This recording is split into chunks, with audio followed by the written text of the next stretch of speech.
Hey, good morning, everybody. So today we're going to talk about working with a lease as far as what you do when you work with the landlord and what you do when you work with a tenant. And I know that some of you are going to start getting lease leads from our system. So this will show you how to work with them and what to tell them and what you need and how to move forward with them. And then maybe you know someone that owns a rental property or something, or they're interested in buying a property to rent out. And this will teach you how to work with them as far as renting out their properties. So the first thing we're going to talk about is, well, here's what we're going to talk about today.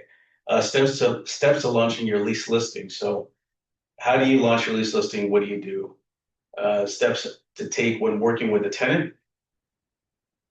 Representation agreements, applications, reports, and supporting documentation. Strategies to make your applicant more appealing. And so why work with the lease? When you're a new agent, it builds confidence, right? So one of the things that you're, not just one, many of the things that you're doing here are things that you're going to be doing with a sale. So you're going to be dealing with, let me see if we talk about it here.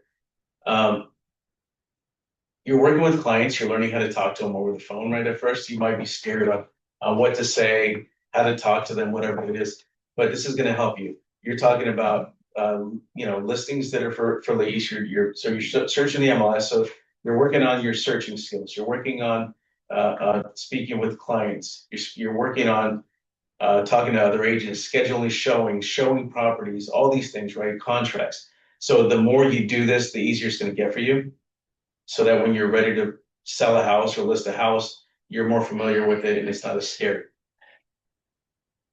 And you can build long-term client relationships. So one of the things is if you're working with a tenant or landlord, let's say the tenant, right, calls you up and they just, like Michael, you just told me that you gave me an example of someone that came in from Vegas that just wanted a lease for a year and maybe wants to buy after that year. That's an opportunity to make, a couple grand now, maybe $1,000 to $2,000 on the lease now, but you establish that relationship with them and hopefully stay in touch with them throughout the year. And then they'll call you to represent them on the purchase of a home. Same thing if you're working with a landlord. If you happen to meet someone that's a landlord, you help lease their property. Maybe when they're ready to sell or even purchase another investment property, they're going to reach out to you. They add value to your real estate services, right? So you're not just an agent that can help them buy or sell a property. You can also help them lease a property or rent a property if they're a tenant. And the more things you add to the services that you provide, the more valuable you're going to be, right? Because there's a story that I like to tell where there was an agent that used to be here that he had a farm area and he promoted, I work with listings, I work with buyers. Call me if you want to list your house, sell your house, or lease your house. And it was around the time when short sales became a thing. Oh. And one of his best friends, I think it was his best friend, lived in the neighborhood where he marketed. And his best friend, he was this photographer. He took pictures for him of all his listings and all that stuff too.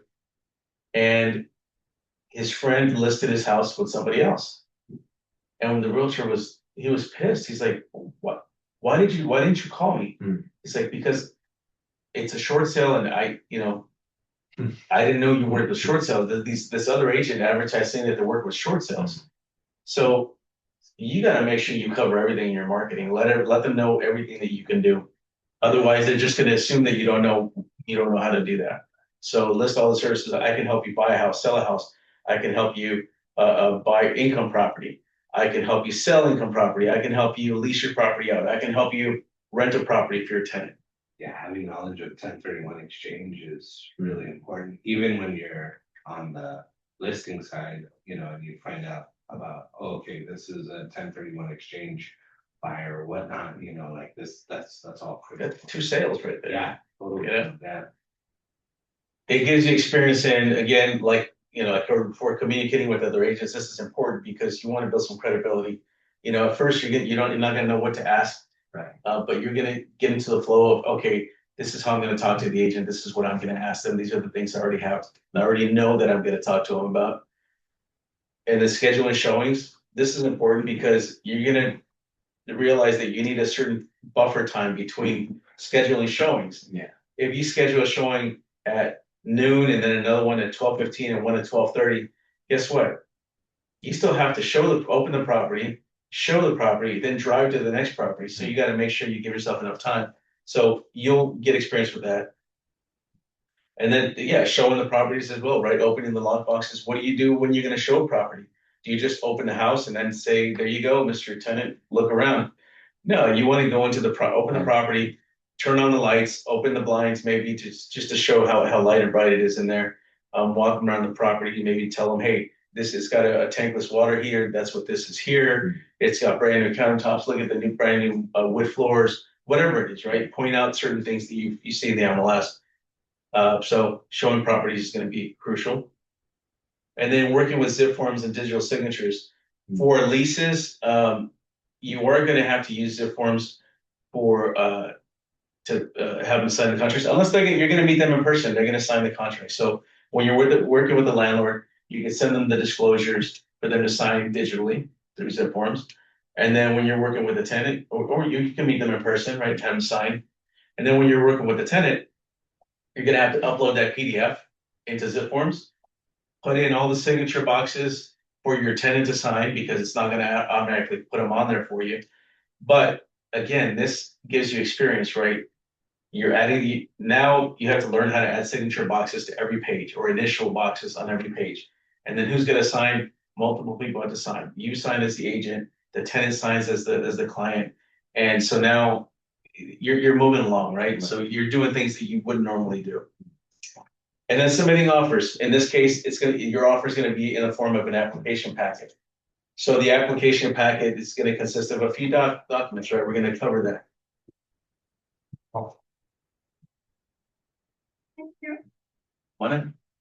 What's the password? So what are the minimum that household require to submit a SkyScope? Because Diesel asks a bunch of documents, not just, when it's free, but like, they have pet pictures and something like that. So what are the minimum that we? Well, there's nothing that we require as far as like additional photos of things like that. We have a checklist of forms that we require. Yeah, I think I gave you a checklist. Yeah, right. Yeah, as long as you fulfill that checklist, then you're fulfilling what we're asking. Basically runs free and. Well, it's gonna be, this is not the class for that, Got but it. since you're asking, yeah, it's gonna be the application, the credit report, their, the lease agreement, the animal or pet addendum. Right. The water heater, the carbon monoxide, like, When they apply, it's when they. oh, apply. just for the application Yeah, process. application. So it's gonna be up to the listing side, what they're asking for, Mhm. what they're requesting. So most of them, this is a general thing. They want the application, the credit report. Yeah. Last two bank statements, last two pay stubs, right? For everybody that's 18 and older. And in some cases, let's say it's a couple with two kids, and one of the kids is 18 and they're in college. In that instance, maybe the 18-year-old is only going to fill out an application, not run their credit report, but everybody 18 and over has to fill out an application. So for the 18-year-old, it's an application. For the parents, it's going to be application, credit report, last two pay stubs, last two bank statements. And in some cases, it lasts for your last year's tax return. Correct me if I'm wrong, so I think rent free covers all this, right? And this credit report, Application, credit report. yeah. Yeah, right, but then we need to get additional bank statement. Yeah, but again, every listing agent is going to require different documentation. Some might require more, some might say also submit copy of the driver's license. Yeah. Also submit, If their birth certificate, whatever. I'm joking, right? I'm just exaggerating there, but yeah, some of them ask for a lot. Sure, letter. And you know what? You can't be upset at that, because this is their house. Yeah. Right. And if that's what they're asking for from the person that's gonna be living in their house, they spend $1 million on, $2 million on it, Right, then that's what it's gonna take, right? If the tenant really wants that property. yeah, because I saw one of the leads, she said like, oh, there's a bunch of applications, I don't wanna fill out everything, so I'm passing on this, okay, and yeah. Well, here's the thing, and we'll get into it a little bit later, but when they fill out an application via rent spree, and it runs their credit, the credit report's good for 30 days. Yeah, Right, so after 30 days, you have to get it, but sometimes people are willing to accept that same credit report that's expired. But most agents are accepting that rent spring application and credit report. So the good thing is, good morning, that you can still use the same application and credit report for multiple properties. You're right. So just because you, right? Yeah, just because you submitted the application, and when you go into rent spree, it makes you write in a property address that you're submitting an offer, application for. But where before it didn't, which was great because you could just leave that blank and submit it to multiple places. Right. But yeah, but you can still use that application packet to submit to multiple Right. properties. So it's not like that they're gonna be charged every time they're gonna apply somewhere, right? Yeah. 'Cause Unless the other landlord wants you to use a totally different service. But for the most part, most realtors are doing rent spree.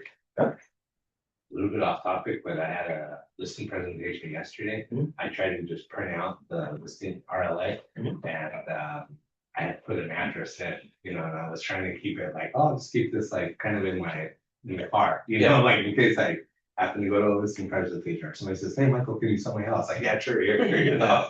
But now you actually have to put the address in. I think it'll allow you to print out a blank one. There's an option you can print. Yeah. There's one that you can print out blank. Okay. Yeah, or download the blank form or something. I'm not sure. But who knows? Maybe you might have to have an address on there. Yeah.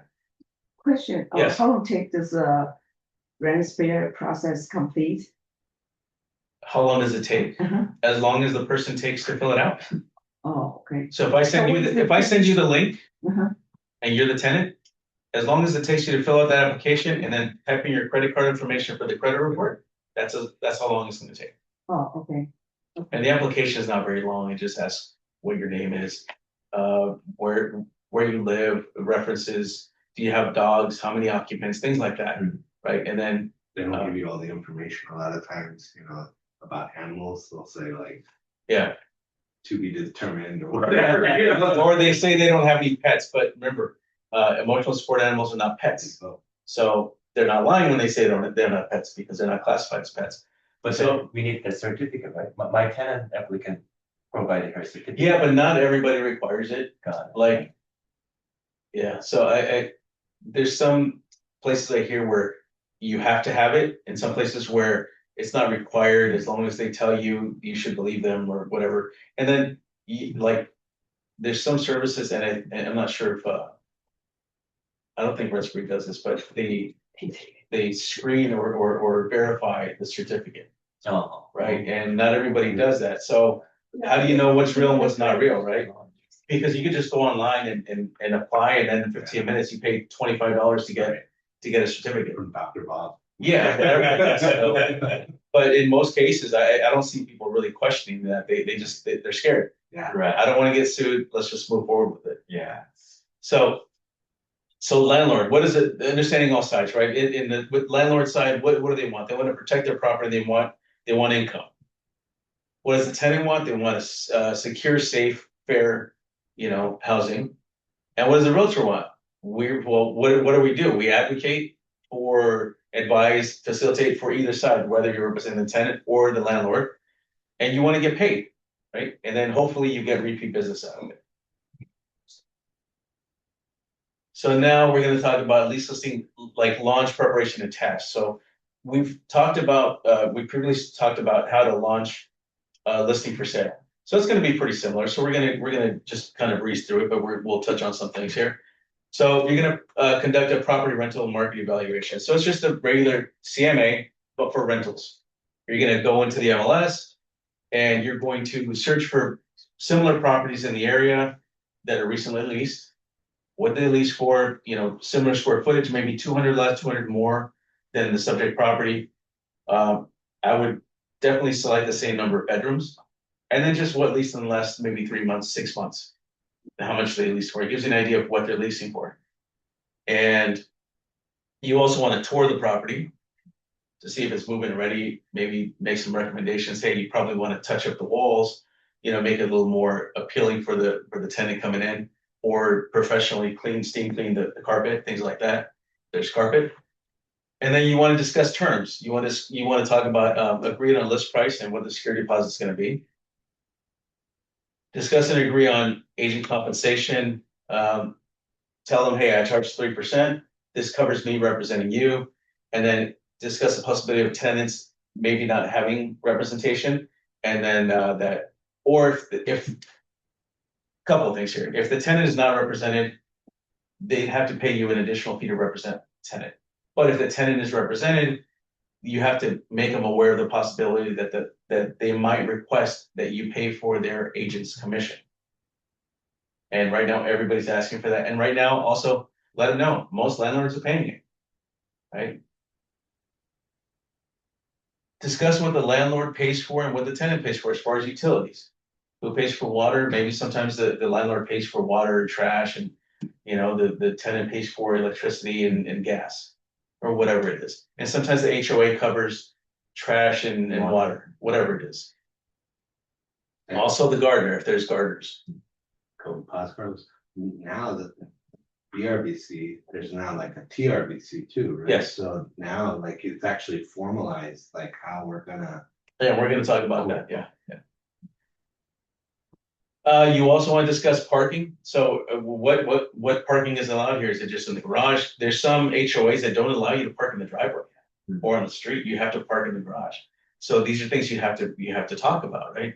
And if the HOA is fine with you parking on the street, okay, fine. If there are parking passes that are required, things like that, and then you want to discuss pets. Hey, Mr. Landlord, this is landlord. Or do you allow pets? If so, is it limited to small pets, big pets, cats, dogs, fish? What are fish pets? Yeah. I mean, because I know pets, you can like cuddle with them and feed them and play with them, but like fish, they just swim around. You just look at them.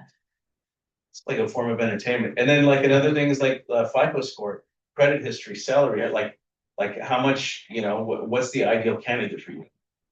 Just so you have an idea of when you're talking to other agents, right? Because they're gonna call and say, hey, my client's got a FICO score of this, or we really want it, and you can ask questions, but like pre-screen them before they submit their application, so you don't waste their time, they don't waste your time. And then get the lease agreement signed, right? You discuss certain things, when you're gonna go live. Also, and I didn't put that in here, which I should.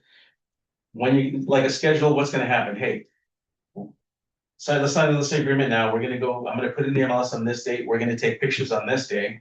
And I'm gonna put the for sale sign up. We're gonna start allowing showings on this date. I'm gonna hold an open house on this date. So have a schedule with it, right? Same thing you would do for a regular listing for sale. It just gives you more credibility, right? Right. When you're prepared, you already have everything set up. Look, this is what I want to do. Does this work for you? Otherwise, let's change the dates. Let's set this up now. So that way we have something to go off of. But where we can get this lease agreement form? The lease listing agreement ZipForms. from ZipForms. Well, a zip form? Yes. Okay, but if you don't have property, how you get the form? I just want to see the blank form. You can log into the MLS. You can enter the property address that you're going to go on the listing presentation on. So that way that the address is already there and they're printed out. Okay. But even though you don't have idea whether this will go through, you just want to check it. Yeah, it's just a few Okay. pages. Okay. You print them out. If it doesn't work out, then it doesn't work out. Okay. And it just costs you a few pages of printing, right? Okay. I know we're killing trees, guys. I know. For those of you out there, I'm sorry. Do people open houses for leases? I haven't done one. Yeah, I do. You do? Yeah, Oh. anytime I have a lease, I do open houses. Yeah. Yeah. Yeah, it's true. Instead of showing 101 every time. Yeah. And so this is what the lease listing agreement looks like. I'll pull it up later, pull up the PDF later, but this is pretty much what it looks like. Prepared date, the owner's name, and on the first line there, hereby employs Coldwell Banker Platinum Properties, and then you're gonna have a beginning date, ending date to the listing, when you're representing them. Then the property address, and then number 2 is the listing term. So what are you charging for rent? In this case, it's $4,500. What's the security deposit? It's gonna be $4,500. And then letter C, 2C, it's gonna be 1-year lease, is typical. And then anyway, this is just a little snapshot of what it is. I'll bring it up later, but just to give you an idea of what the lease listing agreement looks like. It's pretty simple. And the lease listing agreement consists, I think it's a packet of, it includes the rental property owner disclosure, And I think that's it. Question, if 6 months is, do you use the month to month or the 1 year? For, let's say, 6 months? Other, This is not the lease agreement. This is the lease listing agreement to list the property on the MLS. And to market the property and to show the property. Right, so you still list 1 year. Yeah, unless they tell you month to month, then you're gonna check either month, well, you can check both of them. Or you can check one, or you can check the Okay. other. Let me put this way, short term. If they say, I want to do a short term, so you still check 1 year or month to month? You could do both. You could do month to month and 1 year, because what if someone wants to lease You it for can a do year? both, okay. Yeah, Okay. but this is not the final, they could change their mind, they could say 1 year, and then when you put it in the MLS, someone might call up and say, hey, we'll offer you, it's 4,500 a month, we'll offer you 6,000 a month, but we only want it for 3 months. And then the landlord can say, okay, so now the lease agreement is gonna state that it's 3 months, it's not gonna be, you don't have to go in and modify this. It's what they agreed to. Okay. All right, so let's move on. So commission. So the commissions usually is calculated, it's like, let's say in this example, 3% commission. What you're gonna do is whatever the rent is for the month, I'm gonna use the example, $4,000 a month times 12 months, that's $48,000. And times, oh, that's supposed to be 3%, sorry. Anyway, times 3% is 1440. So that's the commission. I changed it up there, but I didn't change it on the bottom. Yeah, so 3% of the full year's term. Okay, Commission. One time. yeah, one time. Any questions on that? Except for that should be 3%, not 2.5%. That's fine. All right, so That's why a 2-year lease. that's why what? That's why a 2 or 3-year lease. Yeah, but typically they want to pay you for the first year, and you know, like, Yeah. we only pay for 1 year. yeah. And if your listing agreement is for 1 year, but then they agree to a 3-year lease agreement with somebody else, you still get paid for 1 year. Because that's what you That's agreed true. with, yeah, That's true. on the listing agreement. Unless you can convince them to pay you, then, you know, you can modify that. But, yeah, so that would be, and you know what? And ask for 3%, right? Do you think agents are asking for more? Some agents are asking for 5 to 6%, and then they're just paying the other side with that percentage. Yeah. But there's nothing so remember that after the NER settlement Yeah. with the commissions, Okay. nothing on the listing agreement or the lease listing agreement is going to mention paying a buyer's commission. So there's nothing that obligates the landlord to pay the buyer's commission, okay? That's why they have their own separate buyer broker representation agreement, and then the tenant representation and broker compensation agreement, okay? That's for the buyer to pay their agent and for the tenant to pay their own agent. Morning, come on in. So what I'm seeing that some agents are doing is they're just asking for the 5%, and then they're when the tenant comes through or their agent submits their application packet and asks, hey, are they paying the commission?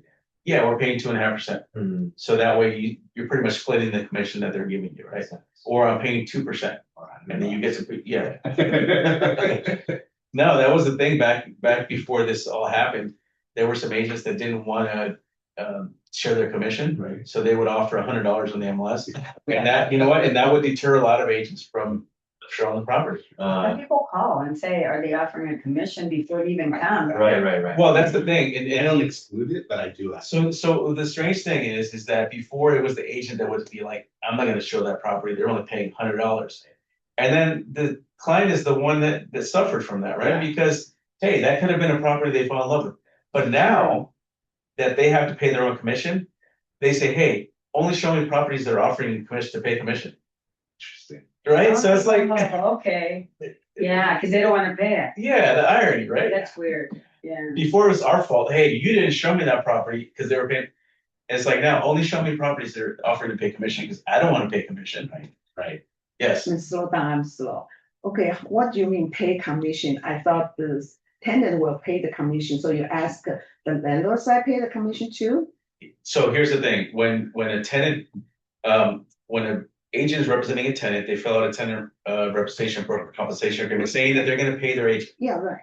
a fixed amount, let's say 3%. Yeah, right. So what then the agent does is when they submit an application packet on behalf of the tenant, they, well, even before showing the property, they ask the listing agent, is the landlord willing to pay the buyer's commission? The In addition, tenant's commission, no, or well, to the tenant's agent. in addition to 3%? No, no. Okay. So the So listing agent, 3% is split. wait, no, the listing agent's already getting their 3%. Right. But now the buyer's agent is saying, hey, is your agent, your landlord willing to pay my commission also? 3%. Okay, And then some landlords are saying, yes, we'll pay your agent 3% also. And then if the landlord pays the buyer, the tenant's agent's commission, then it credits towards the tenant's obligation to pay the commission. Does that make sense? Or am I just like Well, the blabbering? buyer's agent. doesn't but you have to get pay for it. 3% from the tenant, right? No. You didn't hear the last part I said. Any commission that's paid for by the landlord or by anybody else or the tenant's commission credits towards the tenant's obligation. Or credits, okay. So if the landlord's paying 3% to the tenant's agent Mhm. and the tenant agreed 3% to their agent, that means they don't have to pay 3% anymore. Oh, got it. Okay, If got it. the landlord only agrees to pay 2%, Mhm. now the tenant is obligated for only 1% now. Okay, got Yes? it. Okay. Thank you. All right, so pre-launch, make sure that you order your for sale signs, which is just the sign itself that you see on the right there. And then you can order a for lease writer, sign writer that you put on top of the sign. So again, the sign doesn't say for lease or for sale. You can purchase a separate sign writer, and you can order them at ressforsigns.com. And they have our templates, so make sure you have one of those, just in case you never know when you're gonna get a listing. When you order it, it could take between 1 to 2 weeks to get it after ordering it, so it's beneficial to have one just on hand, just in case you need it. And then open house signs as well. I'm not sure if I have a slide for this or not, but you can order open house signs for this, yeah. And you want to order at least, I always say at least 20 signs, but you and you thought it was too much. 20, I was like 20. Yeah. And he's like, yeah. And I was like, that's a lot. And then there's all these different entrances to Yeah. the neighborhood. So I was like, oh, there's not enough signs. So then like after 2 months of trying to sell this house, I went and bought 20 more. Well, And then a week later it sold. So I got the signs, I didn't have to. Hey, but it worked, right? Whatever you did worked. How much cost to send that For the sign? signs? Roughly, I mean, 100 Was signs. it $400? Prices are on the website here. Oh. The website is- Well, how long does it take to install like 20 or 40 signs? It would take me about 40 minutes. 40 minutes, Yeah. a lot. Yeah. But so you have to plan it ahead of time. Right. So yeah, what you want to do is you want to print out a map, Hmm. right, of the area, and then Check where it's. put like a red dot where you're gonna put the signs. So that way you can place the signs there. Not only that, you can remember where you're gonna pick your signs up. Right. Yeah, because some people forget where they put signs Right. and they leave one out and then it gets taken overnight. So- Somebody took one. Yeah. I let Joanna borrow it. Hey, Joanna. And somebody jacked it into my kilo. But it was, Cause you left it overnight? no, she just said she went back to exactly where she thought it was. Sometimes the homeowner, if you put a sign, It was, how do you say it, like, not branded, you know, it was Yeah. just like that. So somebody took it. they, but you have to be branded. Oh, well, but if they're unbranded. You can't do that. If you're a realtor, you have an open house, you have to have the branded, it has to have your name, your phone number, the brokerage and your DRE license number. What do you mean, on the? Open house. The sign, Oh, Yours has on that. the sign? yeah, on the sign in the front yard. No, the open house signs with the arrow. Oh, yeah, they do. Yeah. Yeah, they do. Yeah, yeah. They do have it. Okay. But So- they'll still take them. Yeah, no, sometimes when you put them in front of a house without asking the owner, Oh, yeah. they'll put it in the Yeah, traffic. yeah. Yeah, that's why if I see someone outside, or outside want to put the sign there, or I'm knocking the door, hey, is it okay, I'm having an open house? Go do it. Yeah, is it okay if I put the open house, it's gonna be, the sign here, it's gonna be for 2 hours, 3 hours tops, whatever it is. Yeah, it's better to get permission than for your signs, and especially some people just, they get annoyed because realtors do that all the time in front of my house, and I hate it when they do that, because I don't even like that realtor, and I don't like that company or whatever it is. It's $5 gift certificate to Starbucks. Yeah, yeah, there you go. Oh, I love it. Yeah, then they're gonna go around and tell all the other owners, hey, Yeah. if you put the sign, they'll give you a $5 gift. That can cost you a lot of money. And make sure that they all say Coldwell Banker Platinum Properties, when you order signs. Sometimes it'll say Coldwell Banker Realty or Coldwell Banker Residential Real Estate or something. So make sure it says Platinum Properties. And then schedule your photographer or for a lease. If most phones have great cameras now, if you're a good photographer, you can take pictures and not have to pay for the pictures. Otherwise, if you're not, if you just take this, you can go on the MLS and look at some terrible pictures. It does not do their client any justice. Yeah. So you want to show the property in its best light. And sometimes just scheduling a photographer is cost, a couple $100. It's worth it. Yeah, even though you're only making, between $750 to $2,000 for commission, it just makes you look better and more professional and all that. So unless you can take really good pictures, I hire a photographer. And make sure that you order and install your Super lockbox and that you install the Super E key on your phone. And remember, the Super E key is to access to open the lockbox, but it also opens the shackle, which is that round part on top, so that you can put it on a gate or on the front door or just somewhere so that it doesn't get taken. And They told me at Pacific West, iPhones need it updated every time you go out, update it. Because he said Androids, I don't know if he's accurate, I mean, it's just the guy at the desk. But he said iPhones need to always be updated. So, and there's it's just the little button. I have an Android, I never have any. I'm just saying. You're the green guy, huh? Yeah. Yeah. And you can purchase a lockbox from Orange County Realtors. All right, so launching your lease listing. So now you got your listing, now that you got your sign, now you have everything ready.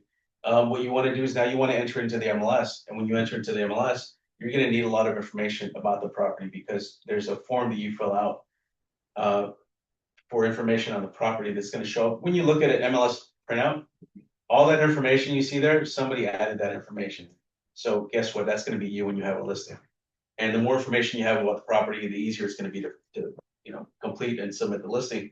So what you want to do is you want to search the MLS for a previous listing of that property. Someone else listed it at some point, whether for sale or for lease. Print that out. That way you have something to reference, right? When you're filling out, answering the questions in the MLS. And also search for other properties in the MLS in the same tract, maybe on the same street, because that might have HOA information you might need, or just anything you might that might help. Maybe the other one talks about how far the park is to the property, or shopping, or pools, or whatever it is that the previous listing didn't have. And then you're going to submit your lease listing to the MLS. Now you're going to go live. You can upload your photos. Make sure that your lease listing appears on Zillow because that's going to be your main source of leads. So I haven't seen any listings that haven't gone on Zillow, but make sure that it's on Zillow. Once it's on Zillow, it's going to be on every other website. It's going to be on the Redfin website, on the Orange County Register, on like any website that shows properties for sale and for lease. It's going to show up there. And then don't forget to add the listing to SkySlope. And again, SkySlope is our transaction management system where the broker needs to have a copy of all your listings and transaction forms, documents, things like that. So the first thing you're going to do when you go to SkySlope is you're going to create a listing. It's going to ask you a few questions about the property, and then it's going to give you a checklist. You're going to upload a copy of the fully executed listing agreement, lease listing agreement for us to have. And then add the listing to Rent Spree. So you want to create a listing on Rent Spree, and that allows you to send out a link or an email to potential applicants. So if you have the listing, you have the link ready to just send it out to them if anybody inquires about it. That's the background check, sorry. No, go ahead. That's the background check. Yeah, it's for the application and credit report. Yeah. And there's a toggle in the MLS when we're putting it on, Yeah. it's going to be Rent Spree. Mhm. You just hit yes, right, Carlos? Yeah, I think it does, but you have to link your MLS to Rentspree, Yeah. and it might ask you to log in or something after you, for the first time, and then it'll link it after that.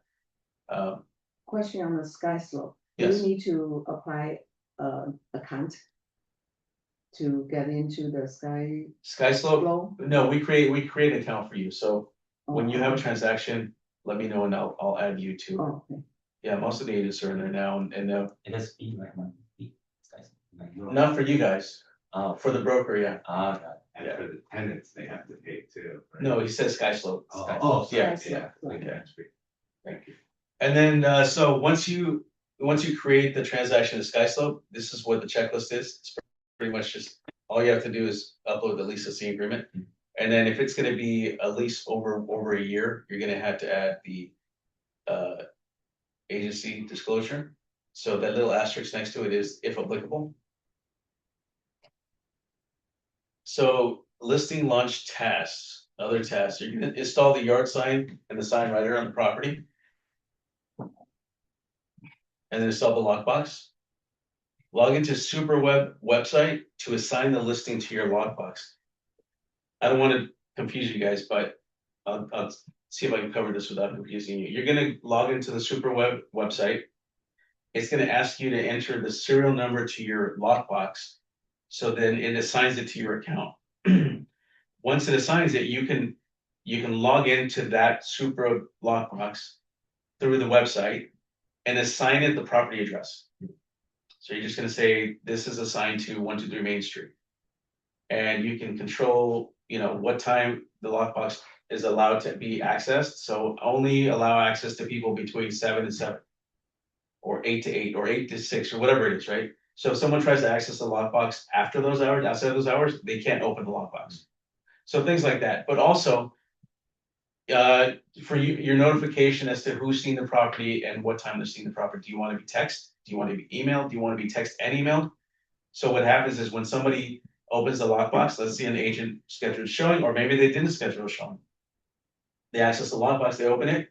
It lets you know, hey, Zach is at your property, viewing your property. They just opened the lockbox. So now you're confirmed. Okay, yeah, Zach had an appointment, or if he doesn't have an appointment, hey, that guy didn't even schedule an appointment. What's going on here, right?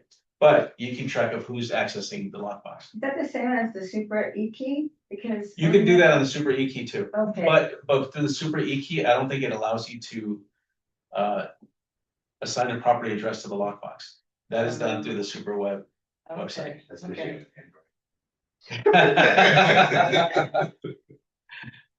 Just kidding. Hey, it's okay. I don't get offended like the iPhone people get. All right, let's move on here. So you also want to make property flyers for people to take home with them after they see the property. Make sure they have photos on them. Something simple like that. And then you can make flyers either on Canva if you guys want to do that. You can do it on the marketing center within CB Desk. With Moxie Impress also within CB Desk. So you have different avenues for that. And then you can also create a rent-free flyer with the QR code on the application. So let me show you what that looks like. This is a flyer that you can create through Rentspree. So when you're in Rentspree, it allows you to create something like this. It's got your contact information, it's got the property address and a QR code, where I like to print that on the back of my flyer, property flyer, so that when they take it home or they ask, hey, how can I apply for this? Scan the QR code on the back of this flyer and it takes you straight there. Yeah. That's awesome. All right. So any questions on that? That's a pretty cool thing. So let's see. Once your listing is active, what do? You're going to advertise the open house on social media. So hold an open house, guys, for your lease listings, because it shows the tenant, the landlord that you're working, but you also get to potentially work with tenants, right? And meet the neighbors if they come by and they see that you're working, and it makes you look better, right? Your signs are everywhere, so it's exposure. People associate you with real estate, right? When they see your signs. Who's the realtor in this neighborhood? Add the open house date and time to the MLS listing, and then it's gonna automatically auto-populate all the websites when you add the open house. It's gonna add the open house time and date on the other websites like Zillow. And then you're gonna host an open house, and you're gonna have the open house non-agency form or the TRBC. The open house non-agency form is pretty much a sign-in form for potential tenants that come in that either have an agent or they don't want you to represent them. They're simply signing in, and it asks them to either fill out their agent's name or just leave it blank, whatever. But and then the TRBC is if they want you to represent them in submitting their application packet for them. Not just that, hey, maybe it's not just this property, maybe they're interested in other properties, so they fill that out, they sign it, and then you can send them emails for other properties, schedule showing and so forth. Schedule showings and all inquiries that you might get emailed or text or called. When I have a listing, and I learned this the hard way, the first time I had a lease listing, every time somebody called from Zillow or texted me, oh, I want to see the property. Oh, I can show it to you right now. I can show it to you today, this afternoon. I must have driven back and forth to that property like 40 times in 1 week. And then I smart up a little bit. I'm gonna be at the property on Wednesday at 5 o'clock. Let me know if you can make it. Next person that calls, hey, I'm gonna be at the property on Wednesday at 5 o'clock. Let me know if you can make it. That way I have 4 or 5 people I'm showing at that particular time and date. Not only Friday, maybe I have 2 dates. I have this date and this date that I'm showing the property, or I'm having an open house this weekend. That way I can get as many people in at one time. But also, what I like to do is, I don't know if this is the best thing to do or not, but I do it. Text me the day of to confirm by this time. If I don't hear from you, I'm assuming you're not making it, and I'm not going to meet you at the property. And they do. Yeah, if they all show up, there's competition now. They're like, oh, look, they're looking at it too. That's And another they- thing. They see how many jump people on are it. there Yeah. interested in the property, right? So It's interesting if you say like, there's a gate in the community, text me when you're leaving your house so that I can give you the gate code. Because you don't give them the gate code. well, You're not supposed to give them the gate I code. know, I just kind of like throw it out there and I'm like, I'll meet you, you know what I mean? It's like, you have to kind of like, it's an audit, you know, like, are Yeah. you on your way or not? Yeah, you're right. Yeah, you're not supposed to share that information with them. Yeah, if they get accepted and they move in, they're gonna get the gate code, but yeah, you shouldn't share that information with them. How do they get in other words? You go out there You and go out push the there and button. meet them. Push the button. Yeah, Luckily, this listing was like 2 doors down from the gate, so like I can kind of see like, nope, that person has the code. yeah, they can Yeah. call you or text you, they can say, I'm here, and then you go out and let them in. And try to schedule multiple showings in one time block or a couple of different time blocks. And then you're gonna get a bunch of applications. You're gonna have other realtors that are gonna show the properties well, whatever it is. Maybe they send their clients to the open house, and you have to present all applications. Now, there might be someone that's like bitching and moaning and like, hey, why haven't I heard back? And maybe they didn't submit a complete application. And maybe it's like they're being a pain in the ass, and you're not obligated to present the application if it's not complete. We told you what we need. You didn't submit a complete application. It's not my fault you lost out. It's your fault or your agent's fault. Don't blame me for not showing it. We only show complete applications or application packets. So your landlord looks through all the applicants. They select one. You guys go over everything, and they set it up again. So now you notify the tenant's agent or the tenant if you're representing the tenant as well. Let them know, hey, we accepted your application.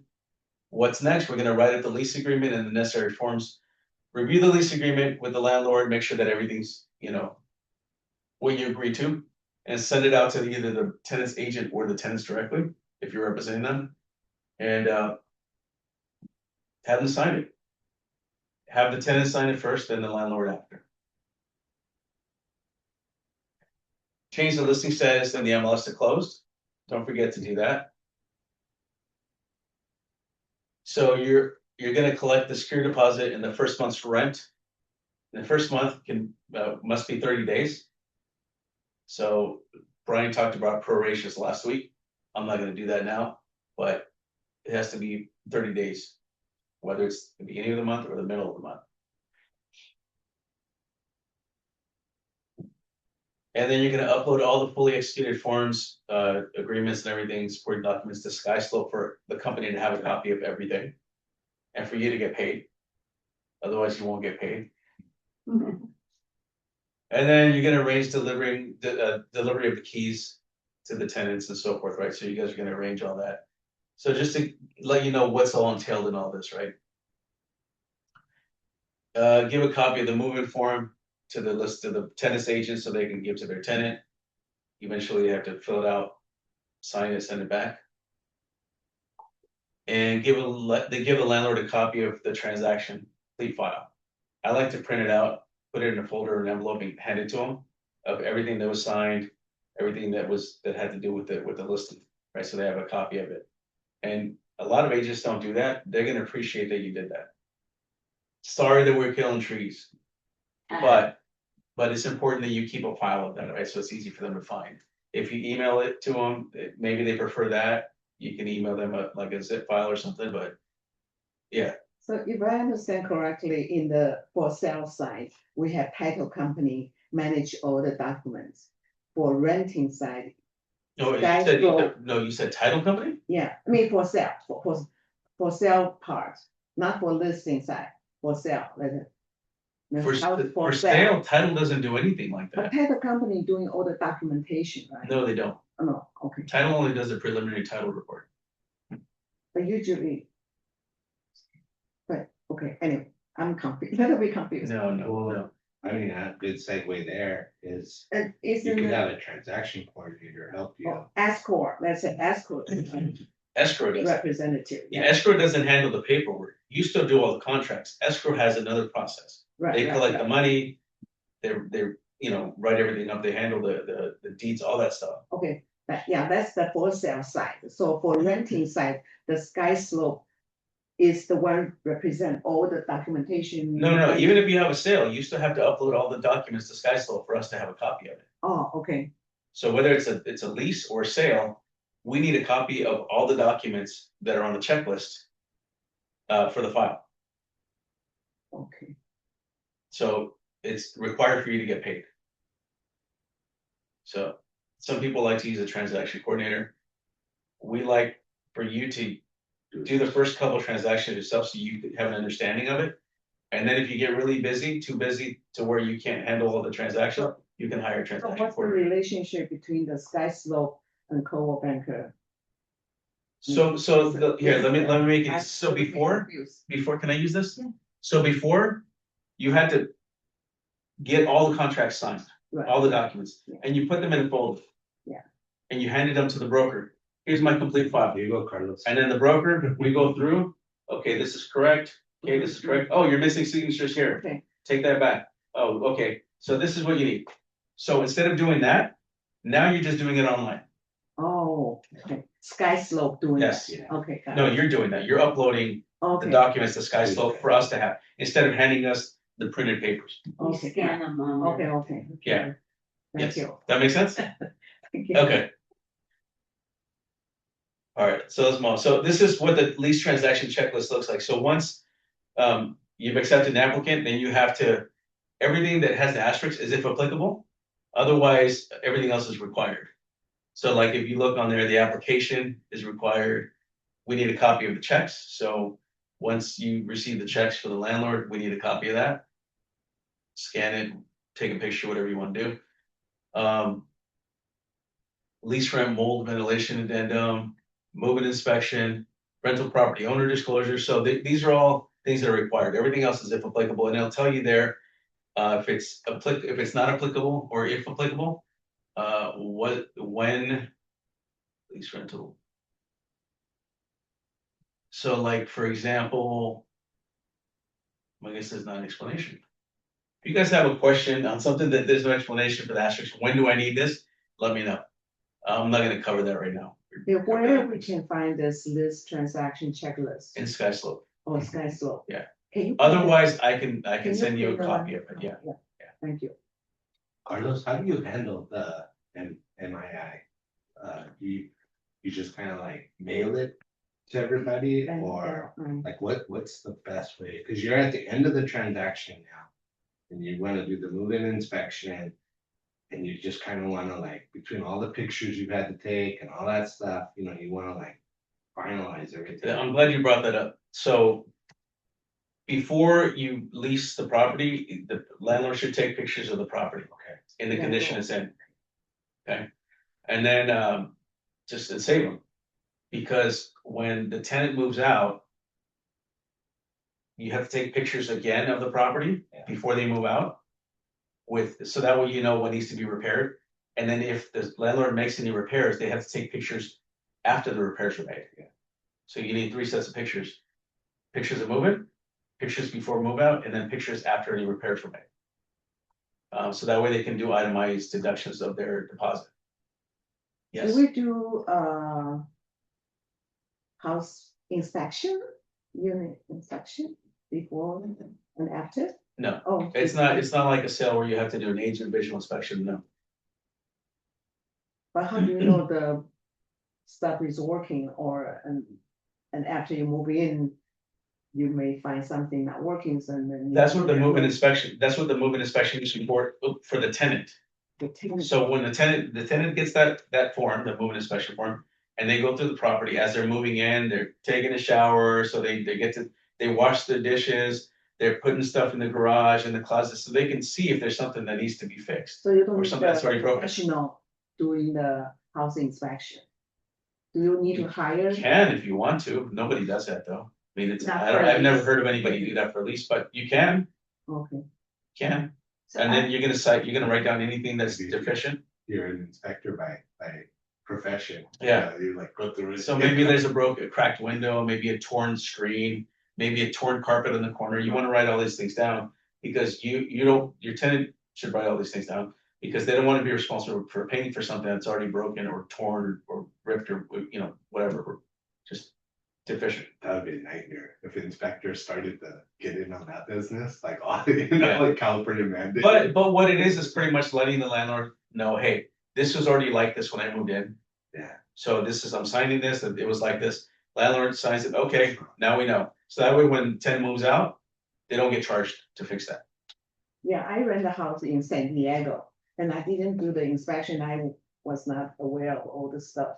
And after I moved out, they signed me this and this, and then charged me a significant amount of money, so that's why I'm thinking, oh, maybe I will do a professional. That's what the inspection. move-in inspection form is for. You go through the property and you look around. I have a question. So say they're there for like a few days and you're done, you got your commission check and you're done. Mhm. They have to contact the landlord and say, hey, this is broken, right? Yes. Okay, directly, not you, you're. Yeah, but right now, remember, we're on the landlord side. Right now, we're representing the landlord. Yeah, but like, are they gonna be bugging you about it afterwards? As the listing Fine. agent, Yeah, why would they bug you as the listing agent? yeah, they shouldn't. No, they were gonna contact the The landlord directly, Okay, cause I think she said she got charged. but she was a tenant. I was tenant. So right now, we're talking Rent about the Yeah. landlord side. We're gonna talk about the tenant side in a little bit. Right now, we're still on the landlord side. So yeah, once it's Okay, leased landlord out, you're side, done. okay. Yeah, you're done. Yeah, otherwise, anything past that would be property management, and that's not what you're getting paid for. I can see we're gonna turn a corner. I've asked you like 10 times, it's on the signs, it's your name, your license number, and. The your brokerage. Brokerage, And you wanna have your phone number on there. that just makes sense. And your social security. Yeah, I know, right? And then, when you put your license, does it matter if you put CA number, pound sign, or California DRE? CADRE should be fine. CA, so that, there's some flexibility there, cause, I mean, sometimes agents just wanna. Yeah, but here's the thing, Nitpick you. yeah, but here's the thing that I keep hearing, like, and I constantly hear this from people. But other agents do it like that. I know so many agents that just because they're doing it doesn't mean it's the right way of doing it. Yeah. So just try to adhere to what it's supposed to be and not what other people are doing. Yeah. Because not everybody's doing the right thing, right? I mean, even like on social media or like on their websites, they don't have their brokerage name, they don't have, I see people that say like, I don't know, like, Sonia Burton Real Estate. And they don't say anything about Coldwell Banker. Right. And you're not supposed to put Sonia Burton Real Estate, you could say Sonia Burton Realtor or Real Estate Group. But if she were just to say Sonia Burton Real Estate, it insinuates that she's her own broker. Yeah. And they can fine you for that. So there's little things like that a lot of agents are doing that agents are like, well, they're a bunch of people are just because they're doing it doesn't mean it's right. Maybe somebody didn't tell them. Maybe they're just not up to date, but there's a lot of things a lot of practices. Well, just like showing properties, there's agents that are showing properties that don't have a VRBC. Not in our office. Our agents would never do that. But you're breaking the law. First of all, it's California law now. It's not just for the DRE. So if you show property without having that sign, that's like a $2,500 fine. So like, oh, but other agents do it. It's like, who cares? Like, that's not just because they're doing it doesn't mean it's the right thing or like I hear that almost every day. Oh, but other agents. Does the verbal agreement counts? No. But what if your clients is outside the country? You can send them the e-signature, Okay. the form via Okay, e-signature. or showing the house, they give you exclusive right to represent them. You pick the house and we will do. You still need You still need a BRBC for buyers or for tenants. Mhm. I'm not sure about the tenants one right now. It's not 100% clear as to whether you have to have the TRBC signed or not, like legally. But if you don't have that signed, who's going to pay you? Right. There's nobody that's obligated to pay you. Contracts there for a purpose. Yeah. So like you show property that you don't have a TRBC signed, you submit the application packet on behalf of your tenant, and then they accept them. And then you say, oh, by the way, does the landlord pay commission? No. But we're taking your tenant. And now who's going to pay you? Nobody. Tenant never agreed to pay you. The landlord say, no, we're not going to pay you. So who's going to pay you? That's kind of why Free. that's kind of why this is like a golden opportunity, because no agents really want to do this function. However, it's awesome for building up your clientele. Right. And if you have this tool to protect you, you're gonna get paid. And there's agents that they're going out there showing properties without having the TRBC signed. And it's like, who's going to pay you? Oh, but I know them. Don't worry about it. I'm not, they're not going to do that. It's like, So who decide who gets what paid? I mean, who was the financial side? So is a Sky Slope doing the management? no. Sky Slope is just a place that you give us a copy of everything. Right, so who decide who gets paid? The tenant's agent Mhm. gets a contract with the tenant to pay them. The Okay. listing agent gets a contract with the landlord to pay them. Right. That's how that's decided.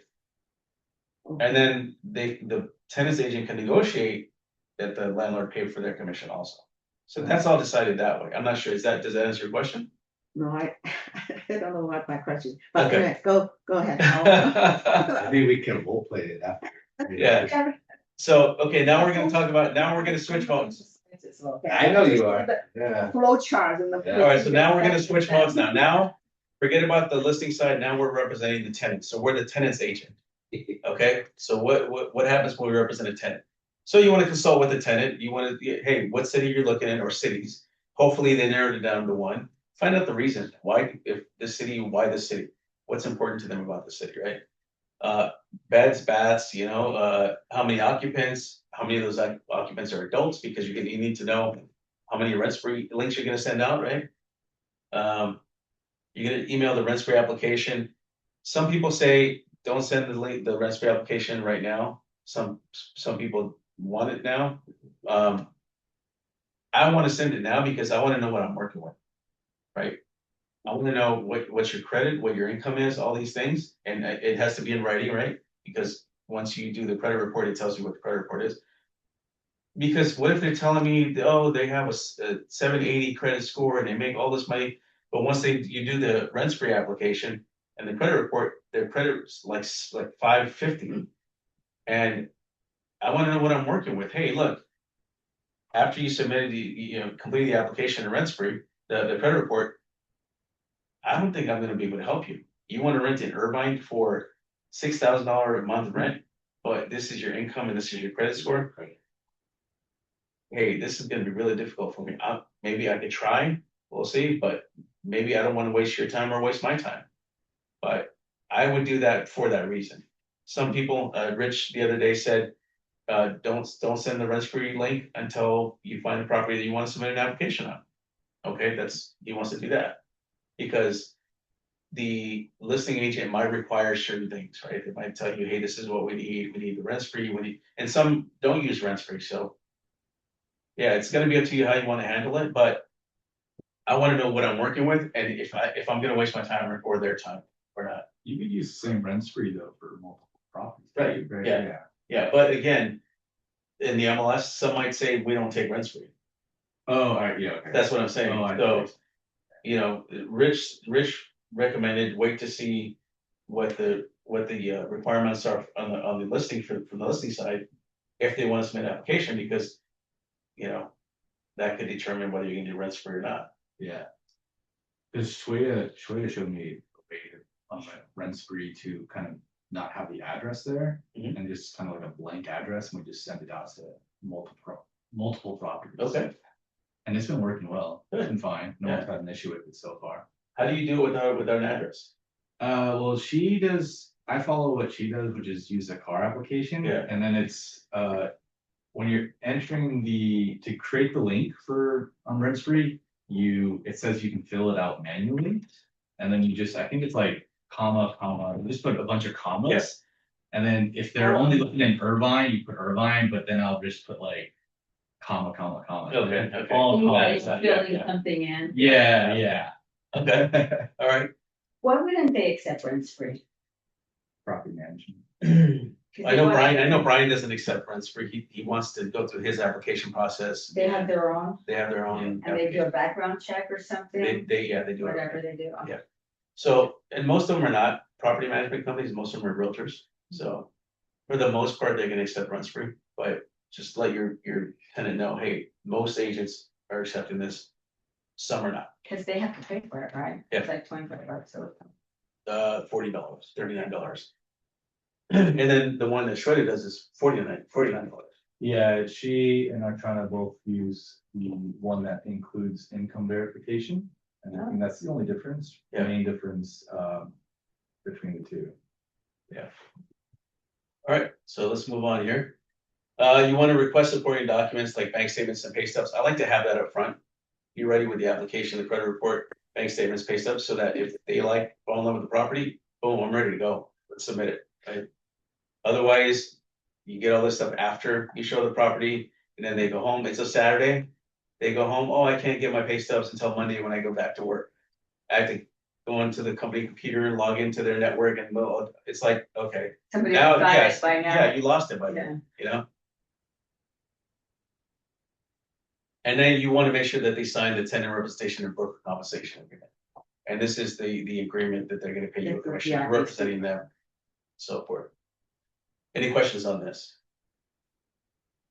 All right, Carlos, we might have covered it, but with rent spree, is there a way where the future tenant, prospective tenant, they're gonna pay the rent spree fee versus like a one-time fee, and kind of sound like she was doing a one-time fee for her as the agent? no, the agent doesn't pay, the Yeah. tenant pays. Okay, Yeah, the agent doesn't pay anything. When you use rent free, yeah, it's free for us to use.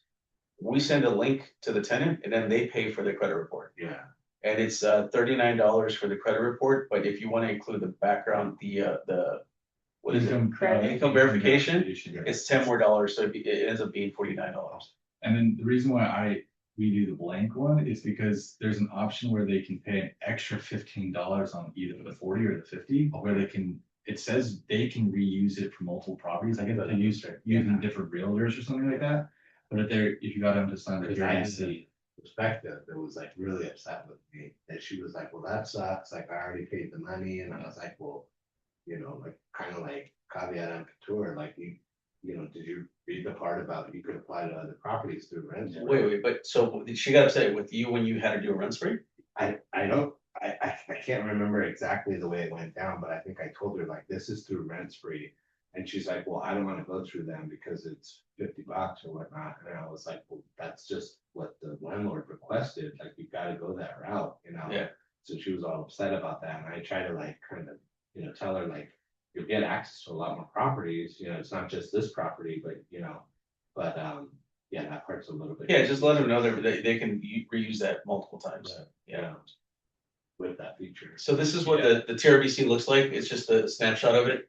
The tenant's name's gonna go on top, and then Grand School of Micro Platinum Properties, the broker, the right to represent them.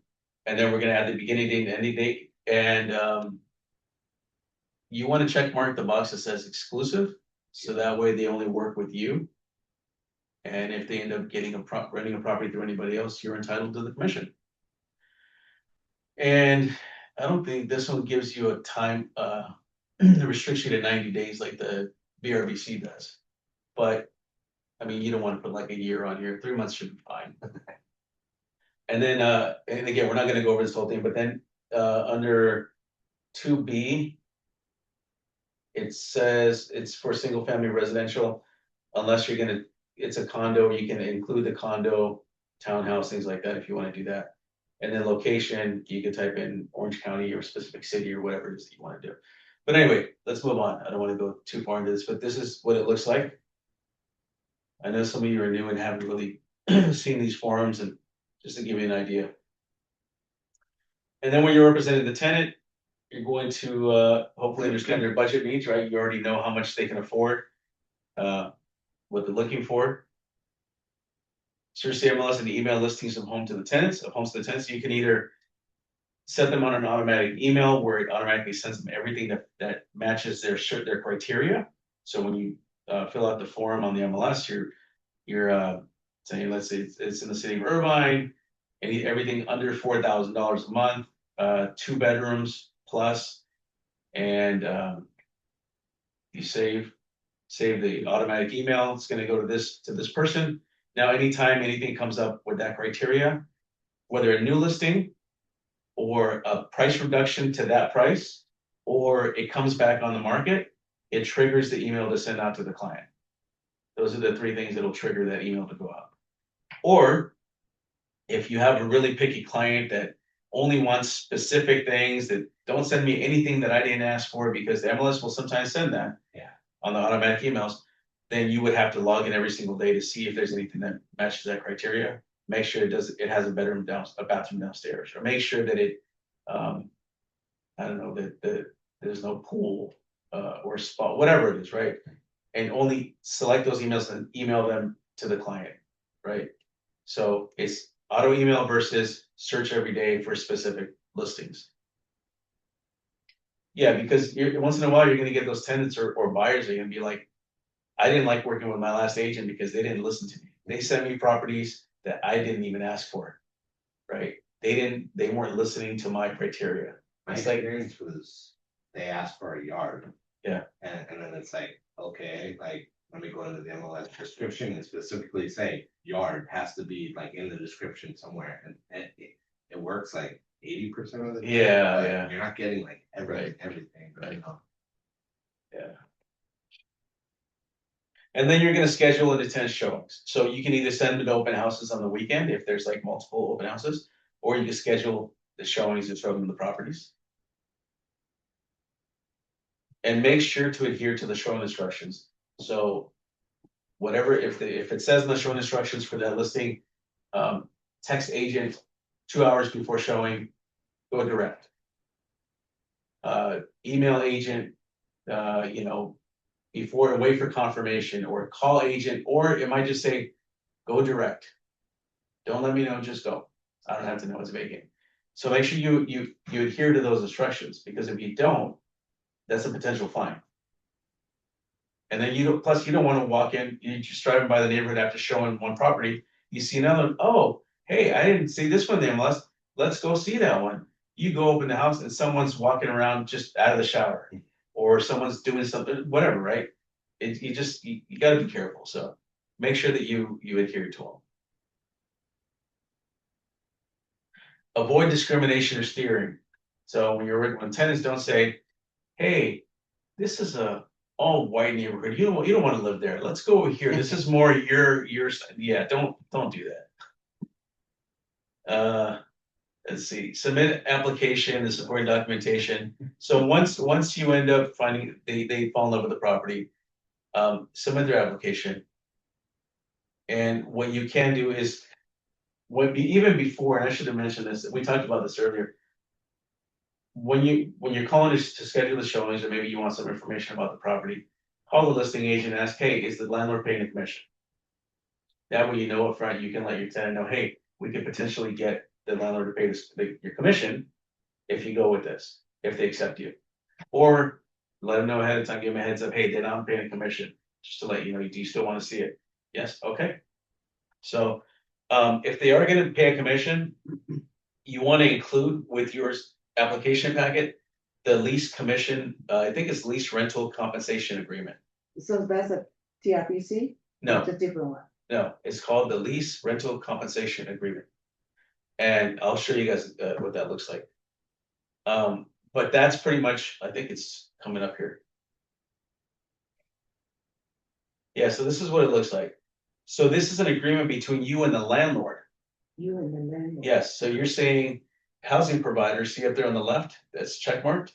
Mm. Housing provider agrees to pay to Coldwell Banker Platinum Properties compensation of, I put 3% in there. And then at the bottom, it says if they enter agreement with our tenants, and then their tenants sign at the bottom. So this is to confirm that they're gonna pay you. Oh, okay. If you're working with an agent here in our office and you have the tenant, you probably don't need this if they told you they're gonna pay a commission, because they will. But when you're dealing with agents from other offices, you want it signed by the landlord saying that they are agreeing to pay you a commission. Okay. Strategies to make your tenant stand out. So maybe you have a tenant that's applied in so many different places and they have good credit, good income, everything looks good, but they just can't get accepted, right? There's so many qualified people out there. Some things you might want to do is offer above asking price. If it's $4,000 a month, offer $4,100 a month. If they can pay it, $4,150, right? Who's not going to want more money, right? Everybody's offering, submitting their applications, and everybody's on equal footing. But hey, guess what? You're offering $4,150 a month. The landlord's going to be like, hey, I like them, right? Everybody's the same, like they qualify the same, but they're offering more money. I like them. Let's go with them. Another thing you can do is offer 6 months to 1 year upfront. Guess what? You're probably almost guaranteed you're gonna get it, if the tenant can afford doing that. Right? And so the reason it's 6 months or more, you can only pay 1 month upfront or 6 months or more. You can't do 2 months, 3 months, 4 months, 5 months upfront. For some reason, that's not legal. So make sure that you let your tenant know that. Because sometimes they'll say, hey, tell them we'll pay 3 months up front. You can't. You can't do that. Well, why I is mean, that? Why- so- why you can't? So you let them know. It would be the landlord and the listing agent who would probably be on the hook for it, like responsible for it.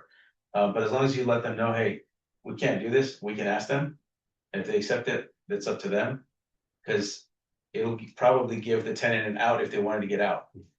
Because it wasn't done legally, right? So just keep in mind, it's 1 month, 6 months or more. And So sometimes you're basically- gonna get landlords and listing agents say, hey, tell them to pay 3 months up front. And if the tenant's willing to do that, and they know that, hey, it's not right, you shouldn't do that, but if they're saying they're gonna accept it, go ahead and do it, but let them know that So this is a written law, right? This is legal. it's a rule, it's, Rule, yeah, okay. I don't know if it's, yeah, to be honest, I don't know if it's just, It's like the- DRE or if it's They're waiving- car. They're waiving Yeah. that protection. If they only pay 3 months, they got a way to get out of it? Is it within 6 months? No, if they pay 3 months up front, and let's say after 2 months they want to move out, and the landlord's like, no, you can't move out. Tenant can say, well, you charged me 3 months up front. You can't do that. You breached the agreement, you can't do that. So anyway, 6 months to a year up front, and you're almost guaranteed you're gonna get them in. So acceptance, what happens after acceptance? Well, the listing agent is gonna draw up the lease agreement. And then send it over to you, the tenant's agent. Make sure that you review the lease agreement with your tenant. Make sure that, okay, this is the correct price. This is the correct, the year, the lease begins here, it ends here, this date. This is a security deposit, okay, everything we agreed to, who's paying for what, utilities, whatever it is, make sure that everything that was agreed upon, talked about is correct. That it clearly states the terms, rent, due date, duration, late fees, anything like that. Review rules on maintenance, repairs and utilities. Have the tenant sign all the lease documents. And then email a copy to the listing site, and then the movement process. You're gonna collect your 1 month's security deposit, cashier's check, however they agreed to pay for it. And then if it's gonna be a cashier's check, it might be 1 check, it might be 2 checks, it might be 3 checks. And it's gonna depend on what the listing site dictates, right, or the landlord dictates. And an example of this could be 1 check for the listing commission. So here's what happens. If it's 1 check for the whole amount, let's say it's 4,000 plus the 4,000 deposits, $8,000 check that's gonna go to the landlord. Then the landlord would, from that, pay commission to the listing agent. And if they agree to pay commission to the tenant's agent, they also write a check to the tenant's agent. Or you could say from the move-in funds, the $8,000, Mr. Tenant, Mrs. Tenant, you're gonna write 1 check for $1,440, which what we said, right? For commission to the listing side, because the commission is gonna come out of the proceeds. And check number 2, write a check for $1,440 for your agent to Coldwell Banker. And then the rest of it is gonna go to the landlord. So let's make it easy, 1,500, and then the rest. So let's say from the $8,000, 3,000 is gonna be for commissions, and then 5,000 is gonna go to the landlord. And that's the full $8,000 movement. Does that make sense? That's not bad. Yeah. So it depends on how the listing side wants to handle it, right? But if I was the listing agent, I would say, hey, look, we're just gonna get them to write a commission out directly to us, so you don't have to bother doing that. It's all taken care of. So when that happens and they hand you a check, do you then hand it to one of you guys? Like What you're gonna that? do is you're gonna make a copy of all the checks. Uh-huh. You're gonna upload that copy to SkySlope That copy of the checks? of all the checks. Okay. Okay. And then you're going to give, if you're representing the tenant, you're gonna give our check to John for your commission, Okay, and then the other 2 checks you're gonna give to the listing agent. okay. And And then then it can, John will give you what's left for your. after you upload all your forms to SkySlope. Yes, yes. But he's gonna pay you, you don't. Yeah, you get your money. cut, there's a split, right? So, Yeah, yeah. yeah. So you'll get a check from Coldwell Banker for your commission. You don't just go to the bank and cash it. No, it's gonna be made out to Coldwell Banker Platinum Properties, Oh, anyway. not to you as the agent. Because remember, they agreed to pay Coldwell Banker. It's between the tenant Oh, and and the Coldwell Banker, contract. not you. Even No, though I you're just never representing did them. that, so I didn't know how the check worked. Yeah. It's like when you sell a house, it's all through transactions. Yeah, but I just wanted to just clarify that on the contract, whether you're the listing or the tenant's agent, it says it's a contract between the landlord and Coldwell Banker. Oh, not your name. You're the agent representing Yeah. them, but it's a contract between the landlord and Coldwell Banker, tenant and Coldwell Banker. So that's how the check should be written. And then, so deliver the keys to the tenants, so, the listing agent is gonna determine how that's gonna be handled. They're either gonna meet you at the property with your tenant, give them the keys, maybe collect the check, whatever it is, or they're gonna drop off, you have to pick up the keys from their office, and then you have to meet your client at the property, whatever it is, right? So figure that out as you go along. And then, hopefully the landlord will be there, or the agent will be there to explain, passcodes, explain what keys open what, remote controls, things like that. And then make sure you leave the move-in inspection form with the tenant and tell them, hey, look through the house, and let them know how that is beneficial to them, right? Go through the house, make sure that if you see anything that's broken, torn, ripped, whatever it is, you write down what it is. So that way, when you move out, they don't charge you for those repairs because that was already like that.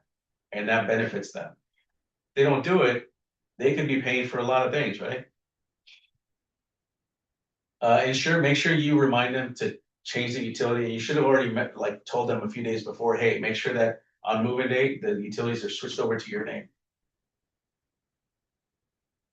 Give them a copy of the full transaction file, just like, we did before. Everything they signed, everything that, that has to do with the lease. And stay in touch with them because they might want to purchase a property at some point or, maybe move or whatever they want to do. Good question. The transaction file is the checklist you just mentioned, right? Yeah, but Okay. you print them out The print and then you out. hand them a copy. Okay. And then I like to do this, wait, before you leave, look, this is pretty cool. I like to give the tenants, this is when I'm usually representing the landlord, I'll give them a copy of this. It'll have the property address. If there's a mailbox, what's the mailbox number? Because there's community mailboxes. And then if there's a gate code, what it is, alarm code, whatever, and then the utilities for that neighborhood, for that house. Also, what day is trash pickup? It's on Thursday, so let's put that in there. And then HOA, here's the name of the HOA and the phone number in case you need to reach out to them.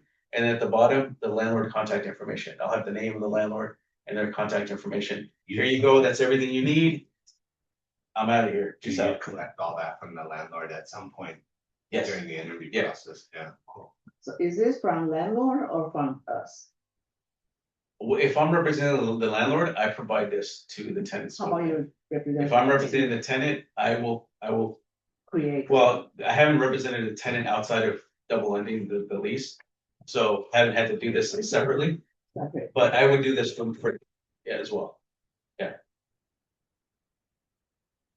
Any questions on this? Okay. So make sure you upload everything to SkySlope, give the commission check to John, and then he will write you a commission check. He's not gonna do it right there and then. He has to make sure that you've submitted all the forms. And once you've completed the file and it's closed, then he'll give you a check for your commission. And make sure to get the move-in inspection form signed and back to the listing side. Have the listing side sign it and give you a copy of it that the landlord initialed or signed it. And the moving inspection form is in. It's in ZipForms. Same form. Yeah. And again, here's the lease transaction checklist. You It's the did same it thing. back with all the. Yeah. Notes. That the landlord Right. acknowledged, that the landlord acknowledged that that this is what the tenant found. Okay. Can you print out this for us? Yes. So housekeeping, pet versus emotional support or service animal. An emotional support or service animal is not considered a pet. So you can ask for a pet deposit, but you cannot ask for more money or deposit for an emotional support or service animal. You can't ask for no. No. And you can't deny somebody for having an emotional support animal. So pretty much all pets are. You can say free. no to someone with a pet, but if it's an emotional support animal, you can't say no because of that. Right. You can say no for other reasons, but that can't be the reason why you say no. What if the landlord doesn't like to have a pet in the house? At all. It's a, yeah. An emotional support animal is not a It's pet. not pet, okay, so So, you still can have The it. human. Okay. So you And can here's what happens. deny him Here's what happens. The tenant moves in with his pet. and then they don't even say anything about their pet. They might mention it. Oh, did I mention this happened to me one time? Did I mention I had this emotional support dog? No. Yeah, it's a pit bull. It's like, oh Yeah. God. That happened to me too. And then the landlord was pissed. She's like, why didn't she tell us that ahead of And it's time? a pit bull. This is what they do. They don't tell you until they move in or day of or after. I rented a house and I said, do you guys have any pets? There's a pet deposit, like $100. I mean, it wasn't even that much. Oh, no, we don't have a pet. The day they moved in, they had a big German Shepherd running around the front yard. So I called her and I said, hey, I thought you didn't have a pet. Oh, no, we don't. They lied. I said, I saw the dog. Yeah. You owe me $100. They never paid it. They're jerks. Yeah. So just so you guys are aware that some people with emotional support or service animals, they won't tell you that until after they move in. I had a Great Dane, emotional support animal. Jeez. And landlords get pissed because of that. They're like, it's like you can't say no because of that. You've already accepted them. So you're pretty much stuck with Yeah, pets. yeah, No matter what. yeah. if in that situation. And discrimination, don't discriminate. Whether it's Pet. race, age, sex, gender, disability, religion, marital status, or if they're an Android user like myself. Don't discriminate against us. Yes, yes. Don't, and then section 8 housing. Section 8 housing is, I'll read what it is. It's the Housing Choice Voucher Program, is the federal government's major program for assisting very low income families, the elderly, and the disabled to afford decent, safe, and sanitary housing in the private market. Since housing assistance is provided on behalf of the family or individual, participants are able to find their own housing, including single-family homes, townhomes, and apartment. So, if somebody calls in and asks you, does the landlord accept Section 8? You cannot say no. That's discrimination. This is Section 8 housing. It's a government voucher to pay like a majority of the rent. And the stigma that comes with that is that it's usually low income, like bad people, right? Like that's Isn't kind of Like kind of the scam too, Carlos, like people will call and they'll text and they'll say, I saw your listing, do they take Section 8? And they're almost like baiting for people. yeah. So the way you can answer is the landlord's reviewing all applications. Submit your application. Yeah, they're willing to consider all applicants. So submit your application. Cause they're gonna get their money anyway, so if the rent is $1,000 and the government's paying 8. Yeah, They but have to pay too, right? there's so what comes with this is that the government has to come and inspect the property. And it has to be as in a certain. It's a thing. Yeah, so like if it doesn't pass their inspection, it has to come up to code and whatever that they require. So, and then it might be a pain for the landlord, and sometimes they don't wanna go through that. And I think there's I don't know if it's like a yearly inspection, I don't know what it is, I don't know what's entailed, but it's more than just, here's the keys, move in, right? Give us a move-in inspection. They have to approve it. Okay. So some landlords don't like to deal with that, but also some of them think that, Section 8 is usually like bad tenants, right? But some like it because it's a reliable income. Guaranteed? It's guaranteed rent that they're gonna pay.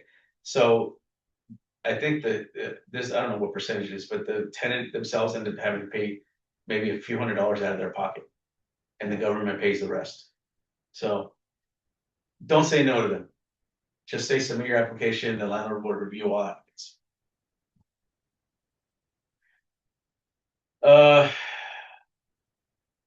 Let's move on.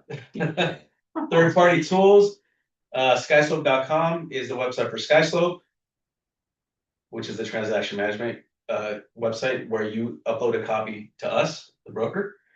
Rentspree.com is a third-party tenant screening service that is free for you as a realtor and for landlords. For you to send an application and credit report link to potential tenants, where they would then pay for their own credit report. And Zillow.com, if you want to go, check out what it actually is the Zillow Premier Realtor portion of the website. So go to Google, type in Zillow Premier Realtor, and then what is it? Zillow Rental, Zillow Premier Rental, something. Just type in Premier Agent, and then you can log in and make changes to your listings on Zillow as an agent. So you create an account, yeah. Zillow Rental Manager. Zillow Rental Manager, yeah. You go in and create your account, Rental Manager. Rental manager. Yeah, you can go in, log in, and then claim your listings if it doesn't automatically assign it to you. Most likely it will. And then you can make changes to it, whatever. Maybe It did that. you could say, because on the MLS you can't post contact Carlos Rodriguez for more information. Here's my phone number. But on Zillow you can.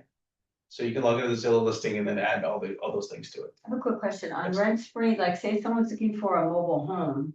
And you deal with the person selling their mobile home, right? However, you also have to apply at the rental office to be part of their. I don't have answers for that. You don't know? No, Okay. not for mobile. So I homes. don't know if you do like rental spree.com. No, if they have their own application system, then you just go to them. Okay. Yeah. Or their own process. Any questions? I know you guys have been asking questions, so what about you guys at home? Are you still there? Are you asleep? You guys like leave? Any questions? I'm here. Thank you. This has been No very, questions, Joan? nope, good. Thank you. Zainab, what about you?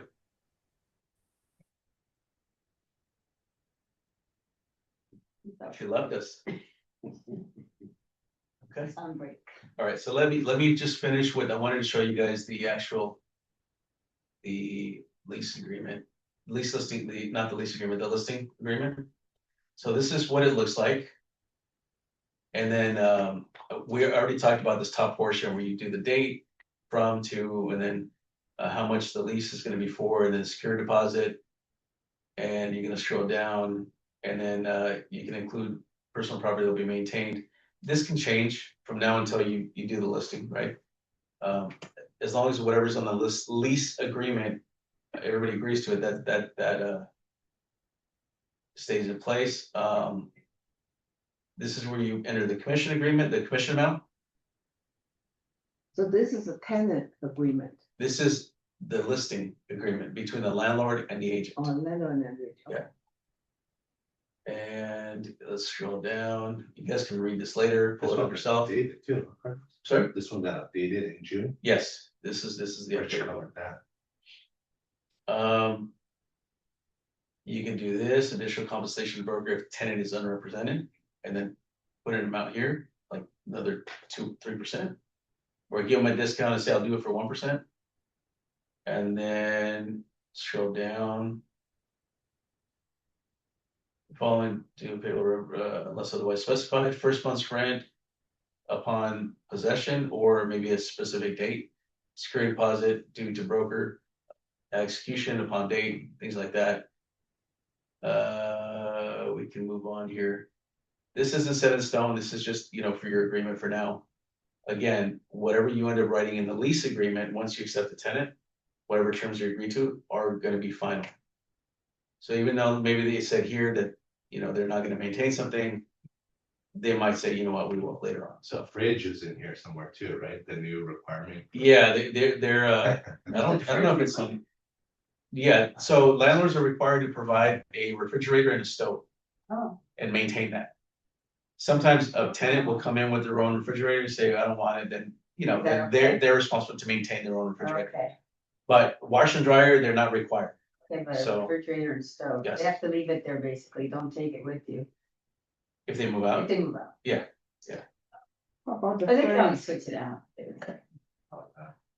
how about the furnished units? Is there any Oh, list that yeah. you have, which is provided? well, here it'll say, somewhere it says that it's furnished, fully furnished, let's see. I included lease fixtures, fittings versus following. It's personal property, so you can include it here. Right here, Personal or everything.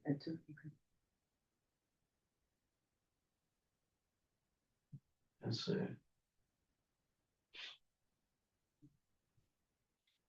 Yeah, you can just include everything in there, and then on the lease agreement, it covers that too, so you can include all that. And so now the TRBC, the tenant representation agreement. Is this, so.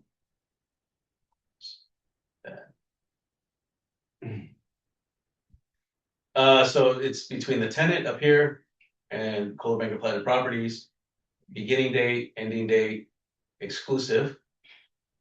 And then if it's single family, but you're also gonna look at condos and townhomes, you can check those. City location, you can say either check city and then type in the cities, or you can type in Orange County. Right, any city in Orange County. And then it's gonna be for a 1-year lease. Right here, Can you leave that blank no, for the location? no, No, oh, you No, have to you- have yeah. something. That's a mobile home right there. Do you use that same thing to purchase a mobile home, or just if you're this is, moving this is to represent the Renting. tenant. renting? Oh, okay. And let's see, amount of compensation, this is where you're gonna enter, I want 3% to show you properties, submit your application, all that, and. Let's keep going here. I think that's pretty much it here, then the tenant signs, And then you sign, but it also comes with other forms. It's like a packet of forms. Come on, what is it? Are we at the bottom? Oh, That's the new Okay. forms. yeah, that's They're it. all attached, no? It's all these probably. Two. One. Yeah. So anyway, that's what they look like, and let's see. All right. So I'm done here. And I will see you guys next week. Bye. Thank you. Thank you, Carl.